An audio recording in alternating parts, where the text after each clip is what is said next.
اور خواب دیکھے ہو تو ہر کسی سے بیان بھی مت کرو۔ مومن کا دیکھا ہوا خواب اکثر سچ ہوا کرتا ہے۔ حضرت یوسف علیہ السلام جب جیل میں تھے، اب وہاں پر ایک معاملہ پیش آیا۔ وہاں پر 2 قیدی اور بھی ساتھ میں تھے۔ ان دونوں قیدیوں نے ایک بار خواب دیکھا، عجیب و غریب خواب تھا۔ صبح اٹھ کر کے انہوں نے حضرت یوسف علیہ السلام سے کہا، ہمیں ایسا لگتا ہے آپ کا چہرہ دیکھ کر کے آپ بڑے علم والے ہیں، خوابوں کی تعبیر آپ جانتے ہیں، ہمارے خوابوں کی تعبیر بتا دیجیے۔ حضرت یوسف علیہ السلام نے پوچھا کہ کیا ہے خواب بتاؤ۔ ان میں سے ایک نے کہا کہ میں نے کل رات کو دیکھا کہ میرے سر پر روٹیوں کا ایک ٹوکرا ہے اور اوپر سے کوے نوچ نوچ کر کے کھا رہے ہیں۔ اور دوسرے نے کہا میں نے دیکھا ہے کہ انگوروں کے خوشے کو نچوڑ کر کے اس کا رس میں پی رہا ہوں، یعنی انگور کا رس نچوڑ کر کے میں پی رہا ہوں۔ ایک نے دیکھا کہ روٹیوں کے ٹکڑے اس کے سر پر ہیں اور کوے کھا رہے ہیں۔ یوسف علیہ السلام نے کہا دونوں کے خواب کی میں تعبیر بتاتا ہوں، لیکن یہ کب 7 سال ہو چکے تھے جیل کے اندر۔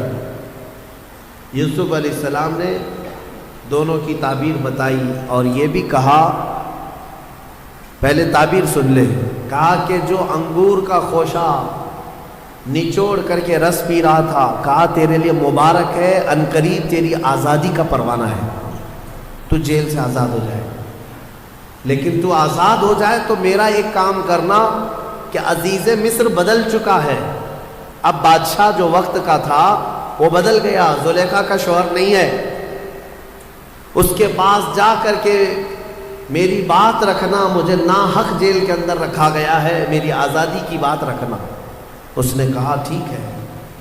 دوسرے سے کہا جس کے سر پر روٹیوں کا ٹوکرا تھا اور کوے نوچ نوچ کر کھا رہے تھے، یوسف علیہ السلام نے کہا کہ تیرے لیے بری بشارت ہے کہ عنقریب تجھے پھانسی کی سزا ہوگی۔ اور ہوا ایسے ہی کہ 3 دن نہیں گزرے تھے کہ ایک کی آزادی کا پروانہ سنایا گیا اور دوسرے کی پھانسی کا آرڈر آ گیا۔ یوسف علیہ السلام کا جو یہ علم تھا خوابوں کی تعبیر بتانا، یہ بھی اللہ نے آپ کو معجزے کے طور پر عطا کیا تھا، معجزہ تھا۔ خوابوں کی تعبیر صحیح من عن حضرت یوسف علیہ السلام بتا دیا کرتے تھے۔ میرے عزیزو، خواب جو ہے اس کے بارے میں حدیث پاک میں بھی ہے، مومن کا دیکھا ہوا خواب اکثر سچ ہوا کرتا ہے، بلکہ فرمایا گیا نبوت کا 46واں حصہ ہے۔ مطلب یہ ہے کہ سچائی ہوا کرتی ہے، اور اللہ تبارک و تعالیٰ جب اپنے مومن بندوں کو کسی بات سے الرٹ کرنا چاہتا ہے تو خوابوں کے ذریعے سے انہیں پیغام دیتا ہے۔ لیکن خوابوں کی تعبیر جاننا یہ ہر کس و ناکس کا کام نہیں ہے۔ ایرے غیرے نتھو کھیرے خوابوں کی تعبیر نہیں بتا سکتے۔ خوابوں کی تعبیر ایک علم ہے باضابطہ، اس کے لیے بہت ساری چیزوں کا جاننا ضروری ہے۔ اور خواب دیکھے ہو تو ہر کسی سے بیان بھی مت کرو، فرمایا گیا کہ اس سے بیان کرو جو خوابوں کی تعبیر کا علم رکھتا ہے، عالم دین ہے یا عالم باعمل ہے، اس کے پاس تم اپنے خواب بیان کر سکتے ہو۔ ہر ایک کے سامنے خواب بیان کرنا بھی نہیں چاہیے، مومنوں کو کہا گیا ہے۔ یہاں بیچ میں رک کر کے میں اتنی بات کہہ دوں، یہ ضروری نہیں کہ جو کچھ بھی دیکھا جائے وہی چیز نظر آئے، ہر چیز کا کچھ الگ الگ معنی ہوتا ہے۔ حضرت محمد بن سیرین رضی اللہ تعالیٰ مشہور تابعی ہیں، خوابوں کی تعبیر کے امام ہیں۔ آپ سے پوچھا گیا خواب میں اذان دیتے ہوئے دیکھے تو کیا ہے؟ اذان دیتے ہوئے اگر دیکھا تو اس کی تعبیر کیا ہوگی، اس کا معنی کیا ہو سکتا ہے؟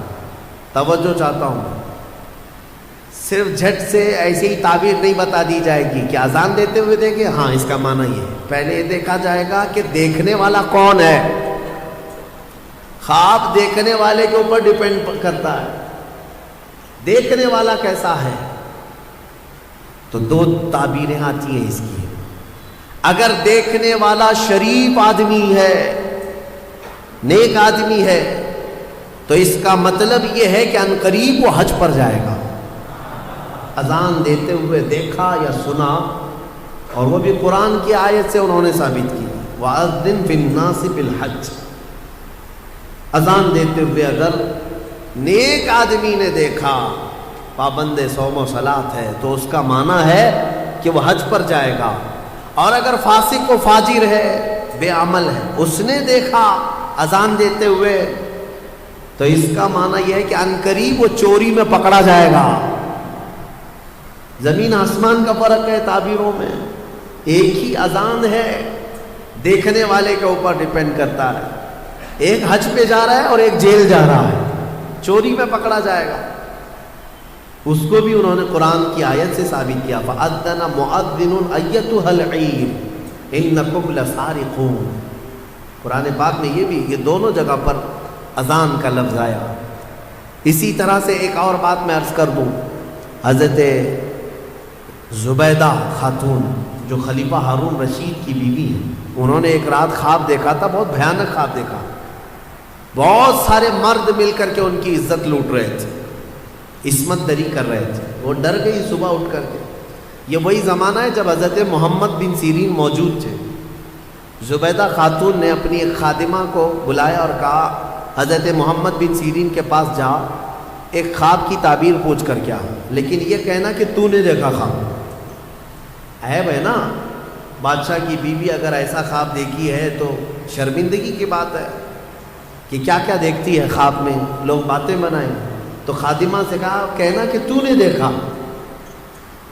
وہ گئی خادمہ اور جا کر کے حضرت محمد بن سیرین سے کہتی ہے کہ حضور کل رات میں نے ایک بھیانک خواب دیکھا ہے۔ کہا کیا دیکھا؟ کہا بہت سارے مرد مل کر میری عزت لوٹ رہے تھے، عصمت دری کر رہے تھے۔ تو حضرت محمد بن سیرین نے خواب پورا سننے کے بعد پوچھا تو کیا کرتی ہے؟ تو کیا کرتی ہے؟ تو اس نے کہا میں کنیز ہوں، دربار کی کنیز ہوں، خادمہ ہوں۔ حضرت محمد بن سیرین ہنسنے لگے، کہا تیری حیثیت ہی نہیں، تو یہ خواب دیکھ ہی نہیں سکتی، تو نے نہیں دیکھا یہ خواب، جھوٹ بول رہی ہے، جھوٹ بول رہی ہے۔ اس نے کہا آپ کو اس سے کیا مطلب؟ کہا بتا صحیح کس نے دیکھا، میں تعبیر بتا دوں۔ اس خادمہ نے کہا آپ نے تو پکڑ لیا ہے، یہ میری ملکہ زبیدہ خاتون نے دیکھا۔ تو حضرت محمد بن سیرین نے کہا ٹھیک ہے جاؤ اپنی ملکہ اپنی زبیدہ سے یہ بشارت دے دینا کہ اس خواب کی تعبیر کوئی گھناؤنی نہیں ہے، عنقریب وہ ایک ایسا کام کرے گی جس سے پوری امت فائدہ اٹھائے گی، نیک کام کرے گی۔ اور اس خواب کی تعبیر ہی ہے کہ زبیدہ خاتون نے دریائے دجلہ سے لے کر عرفات کے میدان تک ایک نہر بنائی حاجیوں کے پانی پینے کے لیے۔ ہاں، ایک نہر زبیدہ خاتون نے اپنے پیسوں سے بنوائی تھی۔ حاجی عرفات کے میدان میں بڑے پیاسے ہوتے تھے، وہاں پانی کا انتظام نہیں، تو اس نے پانی کا انتظام کروایا، اور وہ نہر زبیدہ کی باقیات اور آثار آج بھی موجود ہیں مکہ میں، آج بھی ہیں۔ اور جانتے ہیں اس نہر سے 1200 سال تک حاجی پانی پیا کرتے تھے۔ تو ایک امت، بہت بڑی امت نے نفع اٹھایا۔ تو خواب کا مطلب یہ نہیں ہے کہ جو دیکھا وہی ہو جائے گا۔ کبھی کبھار موت کی تعبیر زندگی سے ہے، کسی کے انتقال کی تعبیر اس کی زندگی سے کی جاتی ہے۔ بہرحال حضرت یوسف علیہ السلام کا یہ معجزہ بھی تھا، خوابوں کی تعبیر آپ بیان کرتے ہیں۔ ان دونوں کی تعبیر بیان کی آپ نے، وہ دونوں صحیح نکلے، لیکن ہوا یہ کہ جو آزاد ہوا بندہ وہ باہر آیا، موج مستی میں بھول گیا، یوسف علیہ السلام کی بات عزیز مصر تک پہنچانا بھول گیا۔ قرآن کہتا ہے فَأَنْسَاهُ الشَّيْطَانُ، شیطان اس کو بھلوا دیا، اور اس پر اور 7 سال گزر گئے۔ یوسف علیہ السلام کے 14 سال جیل کے، 14 سال قید کے۔ پھر ایک وقت ایسا آیا کہ جو مصر کا بادشاہ تھا اسی نے خواب دیکھا، اس نے ایک عجیب و غریب خواب دیکھا، وہ پریشان تھا۔ دوسرے دن صبح اٹھا، سارے نجومیوں کو جمع کیا اور سب کو جمع کر کے کہنے لگا وقال الملك انی ارى 7 بقرات سمان یاکلهن 7 عجاف و7 سنبلات خضر واخر یابسات۔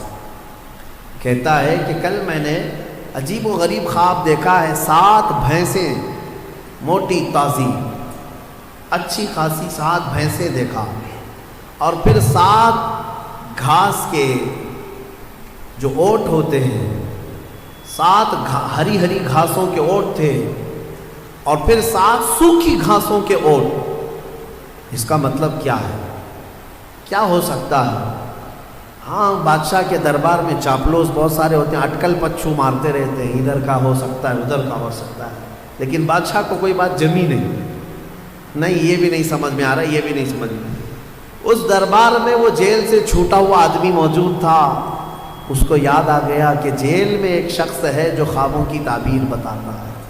بادشاہ سے کہا جیل میں یوسف نام کا ایک جوان ہے جو پچھلے 14 سال سے قید میں ہے، اور اس نے مجھے پیغام بھی بھیجا تھا آپ کے نام، میں بھول گیا، اور وہ خوابوں کی صحیح تعبیر بتاتا ہے۔ پچھلے کسی عزیز مصر نے اسے قید کر دیا تھا، تو بادشاہ نے حکم دیا کہ یوسف علیہ السلام کو آزاد کیا جائے اور انہیں لایا جائے۔ یوسف علیہ السلام کو آزاد کیا گیا اور دربار شاہی میں لایا گیا۔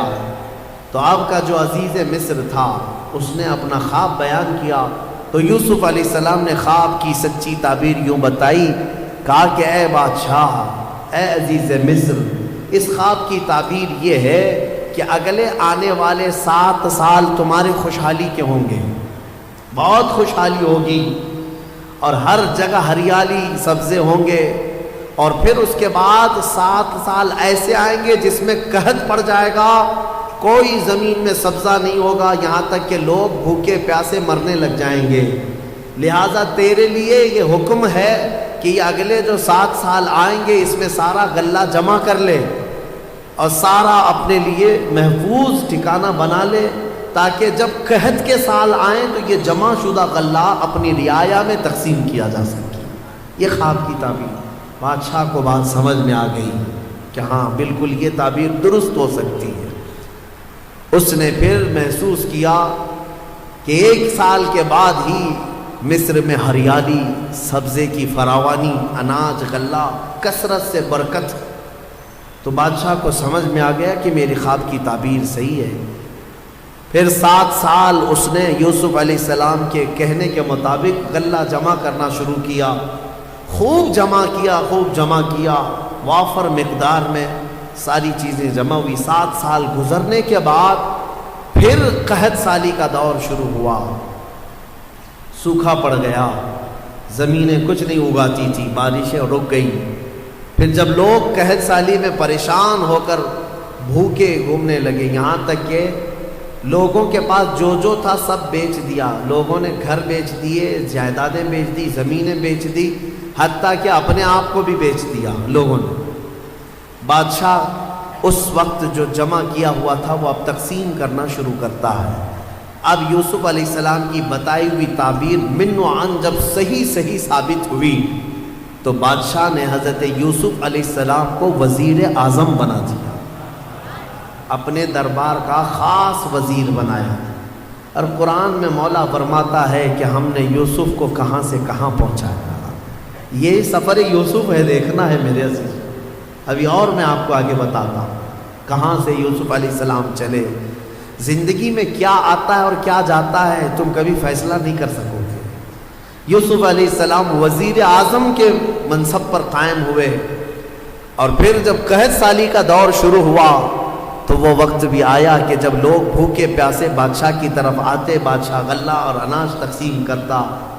ادھر یعقوب علیہ السلام کے جو 10 بیٹے تھے وہ اپنے گاؤں میں بھی قحط سالی کے شکار ہو چکے تھے، اور جب انہیں خبر پہنچی کہ مصر کے بادشاہ سے غلہ اور اناج تقسیم ہو رہا ہے تو انہوں نے حضرت یعقوب علیہ السلام سے کہا، اچھا وہاں پر ایک مسئلہ یہ ہو گیا تھا، یوسف علیہ السلام کے جانے کے کچھ سالوں بعد یعقوب علیہ السلام کے گھر ایک اور بیٹے کی ولادت ہوئی جن کا نام بنیامین تھا، بنیامین۔ اب یعقوب علیہ السلام ان کو اپنے قریب رکھنے لگے، وہ سب سے چھوٹے تھے، یوسف علیہ السلام کے بدل ان سے محبت کرتے تھے، لیکن 10 بھائیوں نے اب حسد نہیں کیا، کہا چھوڑو جانے، اب دوسری بار کریں گے تو کچھ اور پلٹ نہ جائے۔ پہلی مرتبہ کیا تھا، پلٹ گئے، باپ سے دور ہو گئے تھے، لیکن 10 لوگ یعقوب علیہ السلام کے پاس آتے ہیں، کہتے ہیں کہ اب کیا کریں؟ یعقوب علیہ السلام نے کہا جاؤ عزیز مصر سے ہمارے حصے کا بھی غلہ لے آؤ۔ جب وہ پہنچے تو یہاں پر بادشاہ کے دربار میں آئے۔ میرے عزیز تو کافی سال کا عرصہ گزر چکا ہے، کئی سال گزر گئے، تقریباً 25 سے 30 سال کا عرصہ گزر گیا ہوگا۔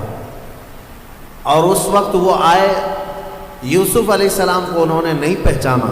یوسف علیہ السلام ہر ایک کے چہرے کو غور سے پہچانتے تھے، اچھے سے جانتے تھے، یہ میرے بھائی ہیں۔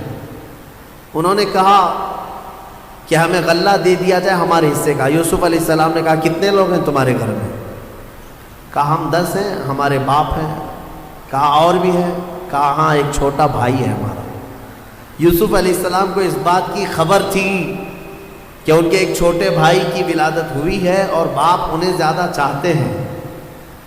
یوسف علیہ السلام نے کہا تمہیں غلہ اور اناج اس وقت تک نہیں دیا جائے گا جب تک وہ چھوٹا بھائی بھی نہیں آئے گا، جاؤ اس کو ساتھ لے آؤ۔ وہ سب کھڑے رہے اور کہا کہ یہ تو نہیں ہوگا، ہمارے باپ بھیجیں گے نہیں۔ کہا کیوں نہیں بھیجیں گے؟ کہا اس سے پہلے ہمارے ایک بھائی کے ساتھ حادثہ ہوا ہے۔ وہ بتا رہے یوسف علیہ السلام، یوسف علیہ السلام سے وہ کہہ رہے ہیں اس سے پہلے ہمارے بھائی کے ساتھ ایسا حادثہ ہوا ہے، اب ہمارے باپ نہیں بھیجیں گے۔ حضرت یوسف علیہ السلام نے کہا نہیں بھیجیں گے تو غلہ نہیں دیں گے ہم، جب تک وہ نہیں آئے گا نہیں دیں گے، واپس جاؤ۔ واپس بھیج دیا۔ روتے ہوئے آئے، اپنے باپ سے کہا، یوسف علیہ السلام یہ یعقوب علیہ السلام سے کہا بادشاہ کا وزیر اعظم بڑا سخت ہے، وہ کہتا ہے کہ جب تک آپ اپنے اس چھوٹے شہزادے کو نہیں بھیجیں گے۔ حضرت یعقوب علیہ السلام پھر رونے لگے کہ تم پہلے کی طرح ویسی ہی کرو۔ سب قدموں میں گر پڑے، کہا اب ہمارا یقین کرے، ہم اس بار ایسا نہیں ہونے دیں گے۔ یعقوب علیہ السلام نے اپنے چھوٹے بیٹے کو بھیج دیا ان کی باتوں پر، بنیامین کو لے کر کے آ گئے۔ یہ 10 بھائی لے کر کے آئے، جب پہنچے یوسف علیہ السلام کے پاس، کہا دیکھو یہ ہمارا چھوٹا بھائی ہے، آپ کے حکم پر ہم اسے لے آئے۔ کہا ٹھیک ہے، سب کا حصہ دے دیا جائے گا۔ یوسف علیہ السلام خود ہی اناج تقسیم کر رہے تھے، غلہ تقسیم کر رہے تھے، تو غلہ تقسیم کرتے کرتے آپ نے سونے کی کھٹوری تھی وہ بنیامین کے تھیلے میں ڈال دیا۔ یوسف علیہ السلام نے خود ہی ڈال دیا۔ سب کو جو جو غلہ تقسیم ہو رہا تھا سبوں نے لے لیا۔ اب وہ سونے کی کھٹوری چھوٹے بھائی کے غلے میں چلی گئی۔ ابھی یہ بھائی باہر نکلے تھے، وزیر اعظم یوسف علیہ السلام نے اعلان کر دیا کہ بادشاہ کے شاہی خزانے کی کھٹوری چوری ہو گئی ہے، سب کی تلاشی لی جائے۔ سب کو روک دیا گیا، ناکہ بندی ہو گئی۔ اب تلاشی لینے لگے سپاہی، تو یہ 10 اور 11 بنیامین، ان کی تھیلی میں وہ کھٹوری مل گئی۔ سپاہی پکڑ کر کے لائے، یوسف علیہ السلام کے پاس پیش کیا کہ ان کی تھیلی میں یہ کھٹوری تھی۔ یوسف علیہ السلام نے ان کو پکڑ لیا اور کہا تم جا سکتے ہو، یہ نہیں جا سکتا۔ وہ رونے لگ گئے، کہا اس سے پہلے ہمارے بھائی کے ساتھ حادثہ ہوا تھا اور اس کی جدائی کے غم میں ہمارے باپ روتے روتے آنکھیں گنوا چکے ہیں۔ اب یہ دوسرا، ابھی ہم بڑی منت سماجت کے بعد اپنے باپ سے بول کر لائے تھے، اگر آپ ان کو نہ بھیجیں گے تو ہمارے باپ کا انتقال ہو جائے گا، ہمارے باپ پر آپ رحم فرمائیں، ہمیں بھیج دیں۔ یوسف علیہ السلام نے کہا نہیں بھیجا جائے گا، نہیں بھیجا جائے گا، کھٹوری ان کی تھیلی میں ملی ہے۔ تو وہ سب کے سب وہیں جمے کھڑے رہ گئے۔ یوسف علیہ السلام نے کہا کہ ایک صورت ہے کہ جاؤ اپنے باپ کو بھی ساتھ میں لے آ جاؤ، اپنے باپ کو ساتھ میں لے آؤ، اس کے بعد تمہارا یہ بھائی بھی آزاد ہو جائے گا۔ لیکن جانے سے پہلے یہ 10 ابھی بھی پہچان نہیں رہے، اتنا معاملہ ہو گیا، پہچان نہیں رہے اپنے بھائی۔ یوسف علیہ السلام اپنے باپ کی بارے میں ان بھائیوں سے سنتے رہے تو دل میں درد بھی ہوتا ہے، اتنے سالوں سے اپنے باپ سے دور ہیں۔ جب وہ جانے لگے تو یوسف علیہ السلام نے اپنا جبہ اتار کر کے دیا، کہا کہ یہ لے جانا اپنے باپ کے چہرے پر ڈال دینا۔ یوسف علیہ السلام نے اپنے بھائیوں سے کہا کہ یہ لے جاؤ اپنے باپ کے چہرے پر ڈال دینا۔ اس میں قرآن میں ہے یہ آیت، اللہ تبارک و تعالیٰ نے فرمایا ہے فلما جاء البشیر القاہ علی وجہہ فارتد بصیرا. یہ 13ویں پارے میں کل ہم یہ تلاوت کریں گے سورہ یوسف کا جو بقیہ حصہ ہے.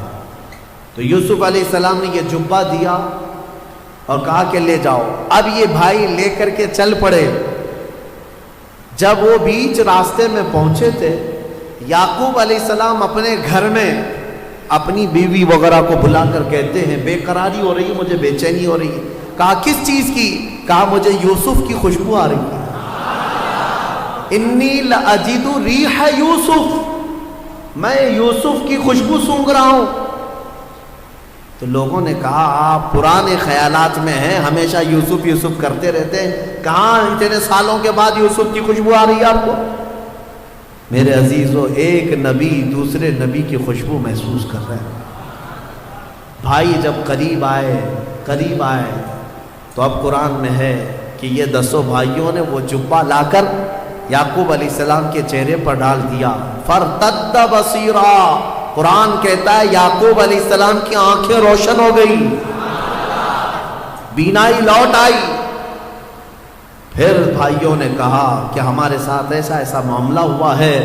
تب پھر یعقوب علیہ السلام نے کہا کہ ارے تم سب لوگ اس قدر غلطی کر چکے ہو، خطا کر چکے ہو، تمہیں پتہ نہیں جو وزیر اعظم ہے وہ میرا بیٹا یوسف ہے. یوسف ہے.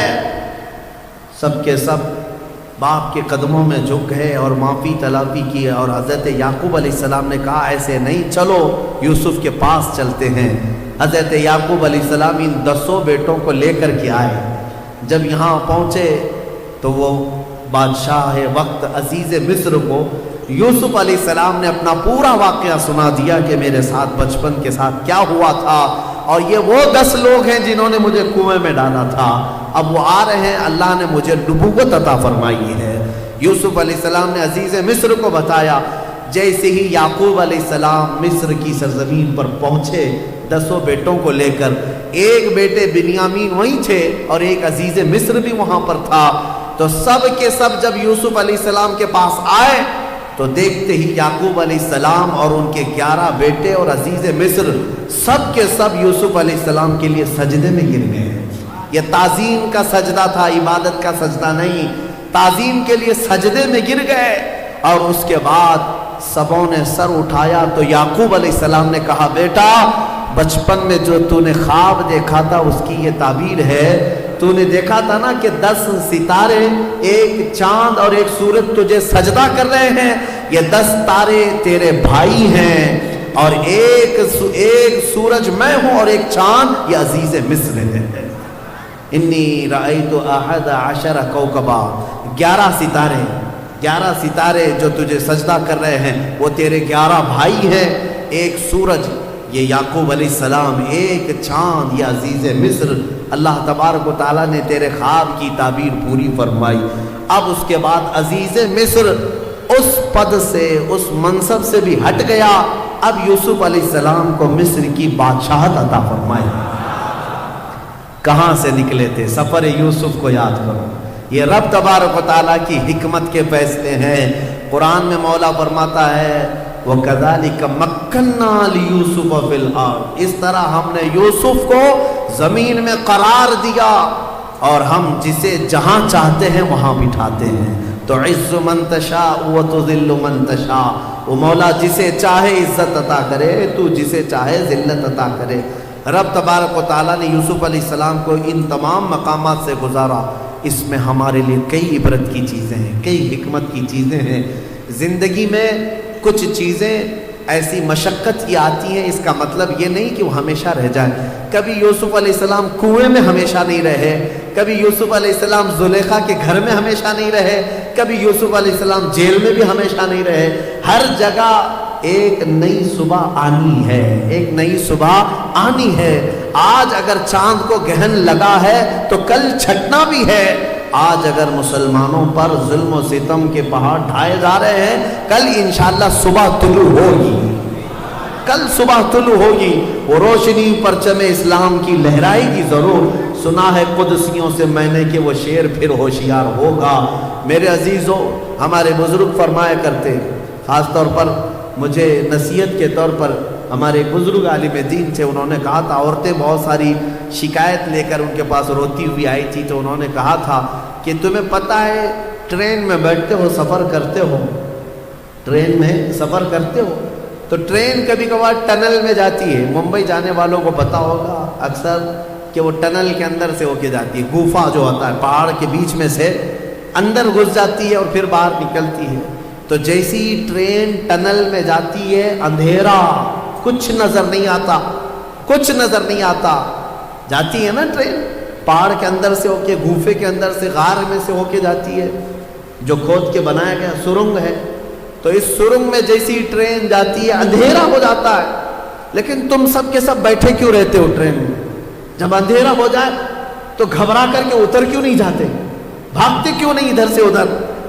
ہر پیسنجر کو یہ معلوم ہے ڈرائیور چلا رہا ہے، نکالے گا باہر، ڈرائیور ٹرین چلا رہا ہے، تھوڑی دیر کے بعد یہ اندھیرے سے باہر نکالے گا۔